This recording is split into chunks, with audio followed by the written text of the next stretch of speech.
Welcome students. हमने ये जो लेक्चर से स्टार्ट किया हुआ है BSc first year paper 1 algebra and trigonometry.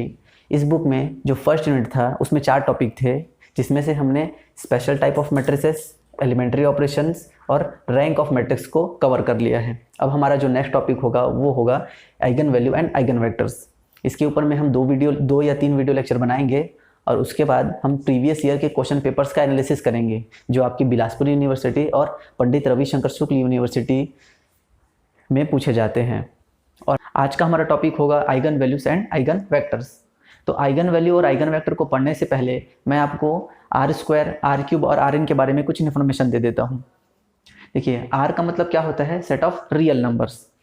यहाँ पर आर स्क्वायर का स्ट्रक्चर क्या दिया हुआ है आपको? A comma B such that A comma B belongs to R. मतलब आपको ऐसे ऑर्डर्ड पेयर कलेक्ट करने हैं जहाँ पर फर्स्ट और सेकंड जो एंट्री है वो कहाँ से आएगी? आपकी रियल नंबर से आएंगे। देखिए, यहाँ पर ये जो फर्स्ट एंट्री है और सेकंड एंट्री है इन्हें बोला जाता है टपल, TUPPLE, टपल ना। ये है फर्स्ट टपल और ये है सेकंड टपल। और आर स्क्वायर के अंदर ये जो एलिमेंट्स होते हैं इन्हें बोला जाता है वेक्टर्स। तो हमें आर स्क्वायर में ऐसे 2 टपल वाले वेक्टर्स को कलेक्ट करने हैं जहाँ पर फर्स्ट और सेकंड एंट्री कहाँ से आ रही है? आपकी रियल नंबर से आ रही है। तो देखिए, यहाँ पर 1, 2 जो है वो आर स्क्वायर का एक एलिमेंट होगा क्योंकि 1 और 2 दोनों के दोनों रियल नंबर हैं। 1/2 - 1/2 ये भी आर स्क्वायर का एक एलिमेंट होगा और ये थर्ड वाला भी आर स्क्वायर का एक एलिमेंट होगा। लेकिन क्या आप बता सकते हैं कि आयोटा और 0 ये आपका आर स्क्वायर का एलिमेंट होगा? तो देखिए, आर स्क्वायर का एलिमेंट ये आयोटा और 0 नहीं होगा क्योंकि आयोटा जो है एक कॉम्प्लेक्स नंबर है। तो इस तरीके से ये आर स्क्वायर हो गया। जब आप आर क्यूब के बारे में पढ़ेंगे तो आर क्यूब का स्ट्रक्चर कैसा होगा? ABC है ना, 3 टपल वाले ऐसे वेक्टर्स का कलेक्शन जहाँ पर तीनों टपल्स की जो चॉइस है वो क्या है? वो रियल नंबर से है। तो ये हो जाएगा आपका आर क्यूब। इसी तरीके से जब आप आर एन को देखेंगे तो वो क्या होगा? आपके पास n टपल्स होंगे यहाँ पर, है ना। यहाँ पर R3 मतलब 3 टपल, आर स्क्वायर मतलब 2 टपल, तो आर एन मतलब ये n टपल्स है। यहाँ पर n प्लेसेस हैं और इन n प्लेस में जो चॉइस है वो आपकी कहाँ से आ रही है? आपकी वो रियल नंबर से आ रही है। तो ये हो गया आपका आर स्क्वायर, आर क्यूब और आर एन। इस तरीके से R4, आर एन मतलब आप n को जितना भी वेरी करा सकते हैं। R4 में क्या हो जाएगा? आपका 4 टपल होगा। R5 में आपका क्या होगा? 5 टपल होगा। इस तरीके से ये आर एन का स्ट्रक्चर हो गया। आपको आर एन के स्ट्रक्चर को समझना बहुत ज़्यादा ज़रूरी है क्योंकि आर एन के जो वेक्टर्स होते हैं वही मैट्रिक्स के कॉलम को बनाते हैं। और जब आप आइगन वैल्यू और आइगन वेक्टर पढ़ेंगे तो वहाँ पर बार बार आर एन वर्ड का यूज़ होगा। तो आपको समझ जाना है कि आर एन का मतलब क्या होता है, इस तरीके के टपल्स। अब हम डेफिनेशन देखते हैं आइगन वैल्यू और आइगन वेक्टर की। देखिए, यहाँ पर दिया हुआ है let A be any n cross n real matrix. मतलब आपको मैट्रिक्स जो है वो हमेशा स्क्वायर मैट्रिक्स लेना है ना। आपका 2x2, 3x3, 4x4 इस टाइप के स्क्वायर मैट्रिसेस आपको लेनी है और रियल स्क्वायर मैट्रिसेस लेनी है। मतलब मैट्रिक्स के अंदर सिर्फ यहाँ पर रियल नंबर्स होने चाहिए, यहाँ पर आपके कॉम्प्लेक्स नंबर्स नहीं होने चाहिए मैट्रिक्स के अंदर में। तो let A be any n cross n real matrix, lambda be any scalar. Lambda जो है ये आपका क्या है? एक कोई सा भी स्केलर नंबर है। And x is not equal to 0 belonging to R n. देखिए, यहाँ पर जो आपको दिया हुआ है x is not equal to 0 belongs to R n, इसका मतलब ये है कि x जो है ना वो 0 वेक्टर नहीं होना चाहिए क्योंकि 0 वेक्टर भी आर एन के अंदर होगा, है ना। आप जब आर स्क्वायर का स्ट्रक्चर बनाओगे तो आपको देखिए 0 0 भी आपका आएगा उसमें, क्योंकि 0 0 भी क्या है? 0 आपका रियल नंबर है। लेकिन वो बोल रहा है कि आपको 0 0 जैसे नंबर्स को नहीं लेने हैं, आपको नॉन जीरो वेक्टर्स लेने हैं। ओके, तो यहाँ पर आपका लैम्डा क्या है? एक स्केलर नंबर है। स्केलर मतलब कोई सा भी रियल नंबर। और आपका x जो है वो नॉन जीरो आपका आर एन का एक वेक्टर है। सच दैट, इस प्रकार से कि a इंटू एक्स ना, यहाँ पर a क्या है? आपका मैट्रिक्स है, स्क्वायर मैट्रिक्स। x आपका क्या है? वेक्टर है। और वेक्टर क्या होगा? वो हमेशा कॉलम वेक्टर होगा। जब आपको वेक्टर दिया रहेगा उसको आप कॉलम में लिखेंगे। ओके, तो ये आपका a मैट्रिक्स है, ये कॉलम वेक्टर है। अगर आप इस मैट्रिक्स और कॉलम वेक्टर का मल्टीप्लाई करोगे तो उसकी वैल्यू कॉलम वेक्टर में एक स्केलर के मल्टीप्लाई करने के बराबर आनी चाहिए। इस चीज़ को आप समझ पा रहे हैं? देखिए, ये आपका क्या है? एक मैट्रिक्स है। मैट्रिक्स को आपने एक कॉलम वेक्टर के साथ मल्टीप्लाई किया है। ओके, और यहाँ पर क्या है? आपका ये एक स्केलर नंबर है। आप एक वेक्टर में एक नंबर का मल्टीप्लाई करोगे और एक वेक्टर में आप मैट्रिक्स का मल्टीप्लाई करोगे, दोनों के दोनों इक्वल आना चाहिए ना। ये चीज़ इस बात को ये बता रहा है कि मैट्रिक्स में एक वेक्टर का मल्टीप्लाई, सॉरी वेक्टर में एक मैट्रिक्स का मल्टीप्लाई करना, वेक्टर में एक नंबर का मल्टीप्लाई करना, दोनों की वैल्यू जब सेम आ जाती है तब हम बोलते हैं कि ये जो लैम्डा है ना वो आपका क्या है, एक आइगन वैल्यू है, और ये जो x था वो आपका आइगन वेक्टर है, और वो आइगन वेक्टर करस्पॉन्डिंग होगा उस आइगन। देखिए अब हम एक एग्जांपल करते हैं, इससे आपको अच्छे से क्लियर हो जाएगा।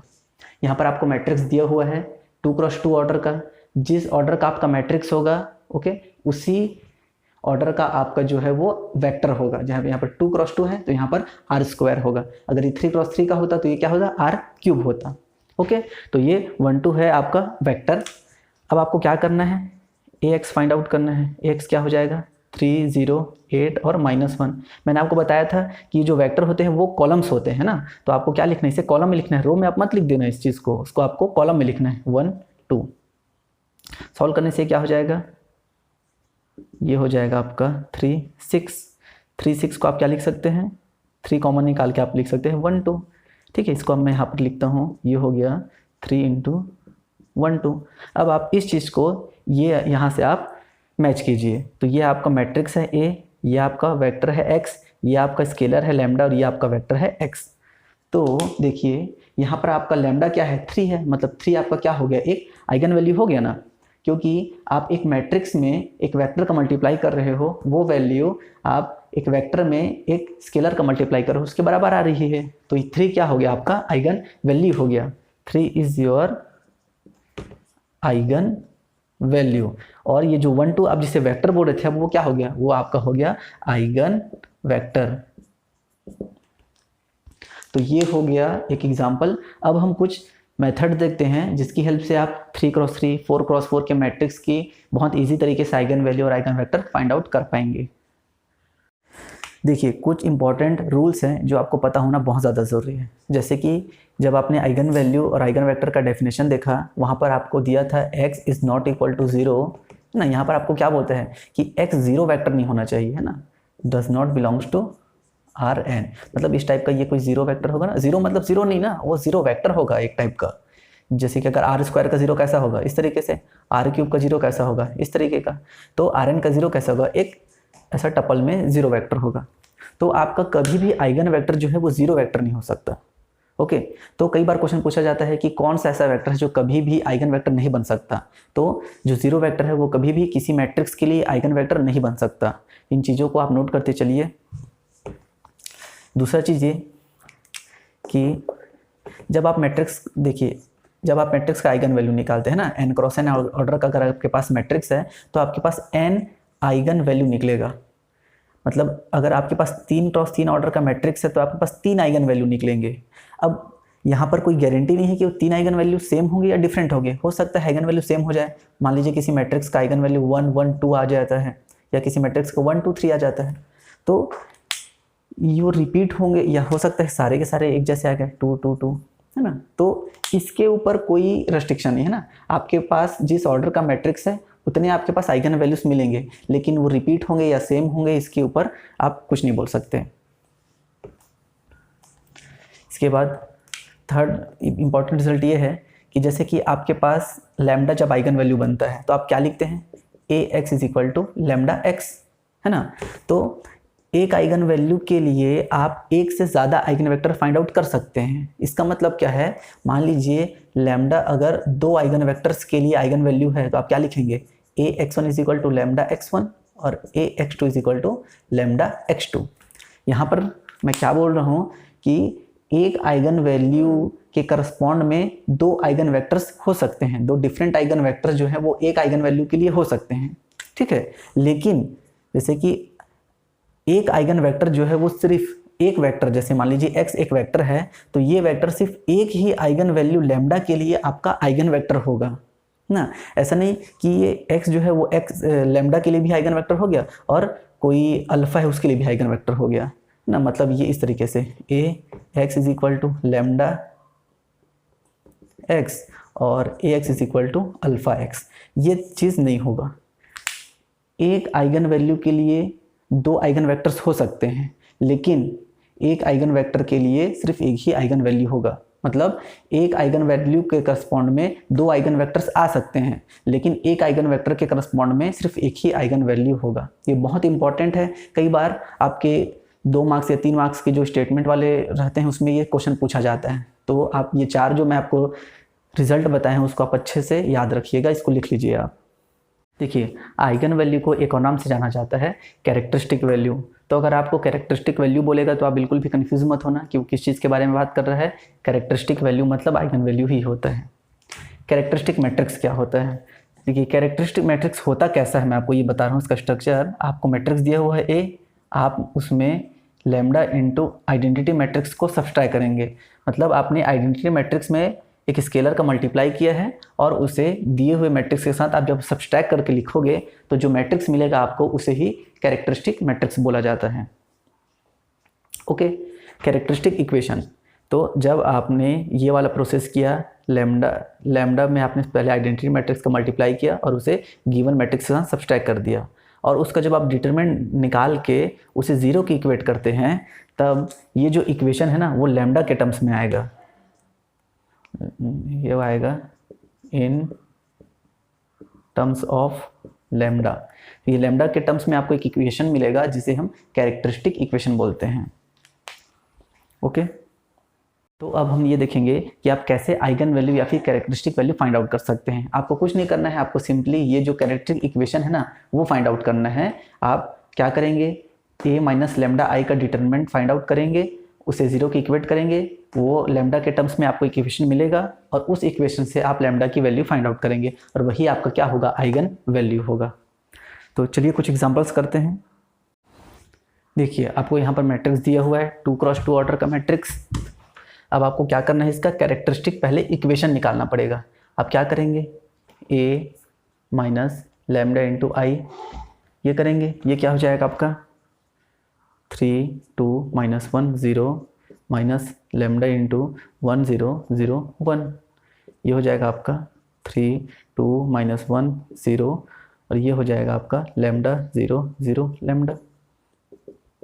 इसे सब्सट्रैक्ट करेंगे तो क्या हो जाएगा 3 minus lambda 2 minus 1 minus lambda, ये हो गया आपका a minus lambda into identity. अब आप क्या करना है, इसको डिटरमिनेंट निकालना है आपको।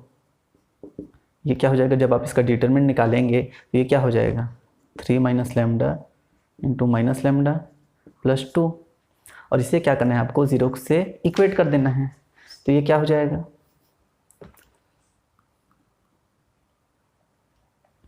ये आपका हो जाएगा lambda square minus 3 lambda plus 2 is equal to 0।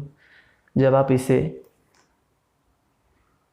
तोड़ के लिखेंगे तो ये क्या बनेगा, lambda minus 2 lambda minus 1 is equal to 0। इसी पार्ट में ये टूटेगा, मतलब लैम्डा की वैल्यू आपने क्या फाइंड आउट की है 1 और 2। इसका मतलब क्या हुआ कि मैट्रिक्स का जो आइगन वैल्यू है वो क्या होगा 1 और 2 इस मैट्रिक्स के आइगन वैल्यूज होंगे। तो मैट्रिक्स का जितना ऑर्डर होता है उतने ही आपको आइगन वैल्यूज फाइंड आउट होते हैं ना। मैट्रिक्स का ये 2x2 मैट्रिक्स ऑर्डर का मैट्रिक्स था, तो यहाँ पर आपके पास 2 आइगन वैल्यू मिली हैं आपको। यहाँ पर आपको 3x3 ऑर्डर का एक मैट्रिक्स दिया हुआ है, आपको इसका आइगन वैल्यू फाइंड आउट करना है। सबसे पहले आप क्या करेंगे, a माइनस लैम्डा आई करेंगे, ये क्या हो जाएगा, देखिए a माइनस लैम्डा आई आपको करना है। तो क्या करना रहता है, जो आइडेंटिटी मैट्रिक्स है उसके सिर्फ डायगोनल में एंट्री होती है, तो आप इसको डायरेक्ट क्या लिखेंगे 2 माइनस लैम्डा। ओके, डायगोनल की एंट्री में आप लैम्डा को सब्सट्रैक्ट कर दीजिए, बाकी एंट्रीज को एज इट इज लिख दीजिए। 2 माइनस लैम्डा माइनस 1 और ये 1 minus 1 2 minus lambda minus 1 1 minus 1 और ये 2 माइनस लैम्डा। ओके, अब आपको क्या करना है, a माइनस लैम्डा एक आपको डिटरमिनेंट निकाल देना है। ये क्या हो जाएगा आपका 2 माइनस लैम्डा, ये हो जाएगा 2 माइनस लैम्डा का स्क्वायर माइनस 1 प्लस 1 इंटू ये हो जाएगा माइनस 2 प्लस लैम्डा और ये हो जाएगा प्लस 1 प्लस ये हो जाएगा आपके पास 1 इंटू 1 माइनस 2 माइनस लैम्डा। ये आपके पास ये इक्वेशन मिलेगा, इसको थोड़ा सॉल्व कर लीजिए। ये हो जाएगा 2 minus lambda 4 plus lambda square minus 4 lambda minus 1 plus ये हो जाएगा लैम्डा माइनस 1 और प्लस ये हो जाएगा लैम्डा माइनस 1। इसे आप और सॉल्व कर लीजिए, ये क्या हो जाएगा आपके पास, इसे आप क्या लिख सकते हैं 4 माइनस 1 है ना, तो ये क्या हो जाएगा आपके पास, इसे आप लिख लीजिए 4 माइनस 1 को लिख लीजिए आप 3 प्लस 3, ये हो जाएगा 2 lambda square minus 8 lambda plus 6 minus lambda cube plus 4 lambda square minus 3 lambda plus lambda, ये हो जाएगा, दोनों को ऐड कर दीजिए 2 लैम्डा माइनस 2, ये हो जाएगा माइनस लैम्डा क्यूब, 4 और 2 ये हो जाएगा प्लस 6 लैम्डा स्क्वायर, ये हो जाएगा 3 माइनस 3 प्लस 2 माइनस 1 और ये हो जाएगा माइनस 9 लैम्डा और ये प्लस में हो जाएगा 4। इसे आपको क्या करना है, 0 से इक्वेट कर देना है। क्लियर है यहाँ तक सभी को? देखिए अब इसको क्या करेंगे, माइनस का इसमें मल्टीप्लाई कर दीजिए ना, क्योंकि जो फर्स्ट टर्म है उसको पॉजिटिव रखना चाहिए आपको। Lambda cube minus 6 lambda square plus 9 lambda minus 4 is equal to 0। देखिए 1 यहाँ पर एक रूट बन रहा है इसका, है ना, आप 1 जब पुट करोगे 1 minus 6 plus 9 minus 4 is equal to 0, 1 यहाँ पर आपका क्या बन रहा है, रूट बन रहा है, तो आप क्या लिखते हैं लैम्डा माइनस 1 लैम्डा माइनस 1 और लैम्डा माइनस 1 करके लिखते हैं, क्योंकि 3 क्यूब है मतलब 3 बार आपको लैम्डा माइनस 1 लिखना पड़ेगा ना। 1 अगर आपका रूट बना तो लैम्डा माइनस 1 आपको लिखना रहता है। इसको हम थ्योरम ऑफ इक्वेशन में अच्छे से समझेंगे। ओके, तो ये इसको आप क्या लिखेंगे, लैम्डा माइनस 1 लैम्डा माइनस 1 और lambda minus 1 is equal to 0। देखिए आपको लैम्डा क्यूब बनाना है तो क्या हो जाएगा, ये लैम्डा स्क्वायर।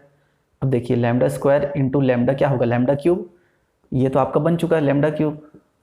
अब लैम्डा स्क्वायर माइनस क्या हो जाएगा, लैम्डा माइनस लैम्डा स्क्वायर होगा, बट आपको बनाना क्या है, माइनस 6 लैम्डा बनाना है। पहले से माइनस लैम्डा स्क्वायर है तो आप क्या करेंगे, यहाँ पर माइनस 5 लैम्डा करेंगे, तभी माइनस 5 लैम्डा स्क्वायर और माइनस लैम्डा क्या हो जाएगा आपका, माइनस 6 लैम्डा स्क्वायर हो जाएगा। आप इसका मल्टीप्लाई यहाँ पर करेंगे तो क्या हो जाएगा 5 लैम्डा, बट आपको चाहिए क्या 9 लैम्डा, तो आपको क्या करना पड़ेगा, यहाँ पर 4 का मल्टीप्लाई करना पड़ेगा। अब आप एक बार इसको चेक कीजिए कि क्या ये इसकी इक्वल आएगा या नहीं। ओके, अब क्या कीजिए, आप लैम्डा माइनस 1 को कॉमन निकाल लीजिए, आपका हो जाएगा lambda square minus 5 lambda plus 4 is equal to 0। ये किस में टूट जाएगा, ये लैम्डा माइनस 1 लैम्डा माइनस 4 में। इसका मतलब क्या हुआ, लैम्डा की वैल्यू क्या मिली आपको, 1 1 और 4। मैट्रिक्स के पास आपको 3 आइगन वैल्यू मिली है, 1 1 और 4। क्लियर है सभी को अच्छे से?